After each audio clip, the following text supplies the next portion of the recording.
അവരുടെ ജീവിതം മുന്നോട്ട് കൊണ്ടുപോകുമ്പോൾ മനുഷ്യൻ നെട്ടോട്ടമോടുകയാണ്. അഗ്നിപർവ്വതം പുകയുന്നത് പോലെ മനുഷ്യൻ്റെ മനസ്സ് ഇളകി മറിയുക. അതൊന്ന് നിങ്ങൾ നോക്കിക്കഴിഞ്ഞാൽ ഈ ആത്മഹത്യ നിലവാരത്തെക്കുറിച്ച് നിങ്ങൾക്ക് മനസ്സിലാകുവാൻ കഴിയും. നമ്മൾ പലപ്പോഴും ചിന്തിക്കുന്നത് കുറെ കാശുണ്ടെങ്കിൽ മനുഷ്യൻ ഒരിക്കലും ആത്മഹത്യ ചെയ്യത്തില്ലെന്നാണ്. ചില ആൾക്കാർ ചിന്തിക്കുന്നത് ജീവിതത്തിൽ രോഗമുണ്ട്, അതുകൊണ്ടാണ് ആത്മഹത്യ ചെയ്തത്. ചില ആൾക്കാർ ചിന്തിക്കുന്നത് എൻ്റെ കുടുംബം ഒരു ശാപം പിടിച്ച കുടുംബമാണ്, അതുകൊണ്ടാണ് ആത്മഹത്യ ചെയ്യുന്നതെന്നാണ് അവർ കരുതുന്നത്.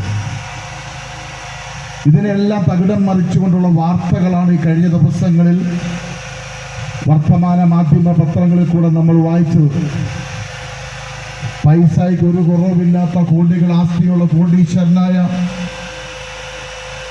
നമ്മുടെ ഡോക്ടർ റോയ്, കോൺഫിഡൻസ് ഗ്രൂപ്പിൻ്റെ ഡയറക്ടറായിരിക്കുന്ന ആ മാന്യ അദ്ദേഹം പൈസ ഇല്ലാഞ്ഞിട്ടാണോ ആത്മഹത്യ ചെയ്തത്?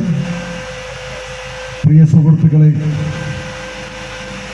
ആ ചിങ്ങവനത്ത് ഷൈനയും രണ്ട് കുഞ്ഞുങ്ങളും ട്രെയിനിന്റെ മുന്നിൽ ചിഹ്നമായി തീർന്നത് കാശില്ലാഞ്ഞിട്ടാണോ കാശുണ്ടായിട്ടാണോ? അപ്പോൾ പൈസയല്ല, ധനമല്ല ഇതിന്റെ പുറകിലെ വിഷയം. പൈസ ഉള്ളവരും ആത്മഹത്യ ചെയ്യുന്നു, പൈസ ഇല്ലാത്തവരും ആത്മഹത്യ ചെയ്യുന്നു. നമ്മൾ മനസ്സിലാക്കേണ്ടത് മനുഷ്യൻ ഒരു ശൂന്യത അനുഭവിക്കുന്നുണ്ട്.